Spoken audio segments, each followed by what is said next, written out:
माझा विविध प्रकारचे मसाले हा व्यवसाय आहे। तो मी सन 2020 मध्ये चालू केलेला होता। त्यामध्ये माझा हा मटन मसाला, धना पावडर, गोडा मसाला, चिकन मसाला असे प्रकारचे मसाले आहेत। त्याचं मी चुलीवरती रोस्टिंग करते। त्यासाठी आपण समाजाचं काही देणं लागतो, म्हणून हा व्यवसाय डोक्यात घेतला आणि मसाले हा व्यवसाय निवडला। त्यामध्ये माझ्या मसाल्यांमध्ये आपण no colour, no artificial flavour आणि नो प्रिझर्वेटिव्ह वापरतो। त्याचे आपण लॅब टेस्ट केलेले आहेत।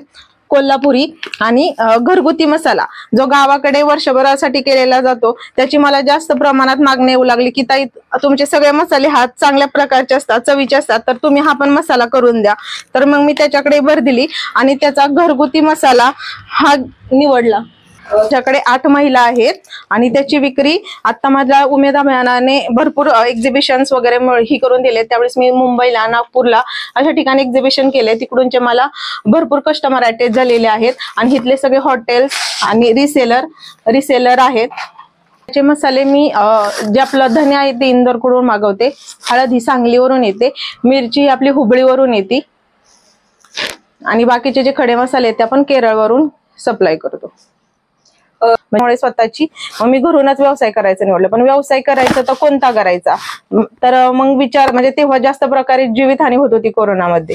इम्युनिटी पॉवर आपली कमी होत होती। इम्युनिटी पॉवर ही आपल्या बेसळयुक्त पदार्थ शरीरात जात होते त्याच्यामुळे होत होती। मग त्याच्यासाठी आपण काही करू शकतो का हा विचार मनात घेऊन सर्चिंग चालू केलं। त्याचा अभ्यास करता असं लक्षात आलं की मसाले हा दैनंदिन जीवनाचा अविभाज्य भाग झालाय।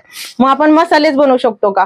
मग युट्यूबवर 2 ते 4 प्रकारची रेसिपी तयार केली, ती पाहिली आणि ती मिक्सरवर पहिल्यांदा केली। मिक्सरवर केली, छोट्या स्वरूपात त्याचं पॅकेजिंग केलं, स्वतः घरी वापरलं आणि थोडं बाहेरच्या पाहुण्यांना दिली।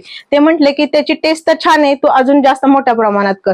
तर मोठ्या प्रमाणात करायचं म्हटलं तर त्याला सखोल प्रशिक्षणाची गरज आहे। सखोल प्रशिक्षण तर कुठे, तर तेव्हाच आम्हाला खादी ग्रामोद्योगची माहिती मिळाली। त्यामध्ये मी खादी ग्रामोद्योग मध्ये 35 प्रकारच्या मसाल्यांचं सखोल असं प्रशिक्षण घेतलं। पण मी एकटी हे सर्व करू शकत नव्हती, तर मग मला महिलांची साथ हवी होती।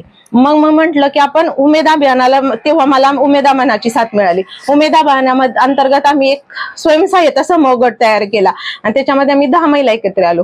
ज्या 10 महिलांमधल्या 4 महिलांनी सोबत घेऊन पहिल्यांदा 40,000चं बीज भांडवलचं प्रकरण केलं उमेद अभियानांतर्गत। आणि त्यामध्ये मी पहिल्यांदा 5 HP ची ग्राइंडर मशीन घेतली आणि त्याच्यामध्ये चालू केला।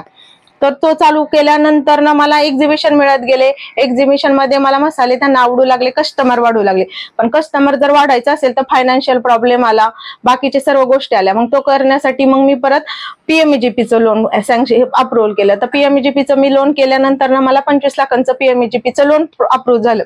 त्याच्यामध्ये मला 35% सबसिडी मिळाली आणि त्याच्यामध्ये मग मी मोठी ग्राइंडर, मिक्सर वगैरे घेतला आणि चालू केला। पण जर सर्व एवढ्या मी मशीनी घेत असेल तरी पण मी त्याचं जे रोस्टिंग आहे त्यासाठी कोणतीही मशीनी अजूनपर्यंत वापरलेली नाही। त्यासाठी मी ते चुलीवरच रोस्टिंग करते, कारण चुलीवर जर भाजलं तर त्याचे जे पोषक घटक द्रव्य आहेत ते आईच्या तसेच राहतात।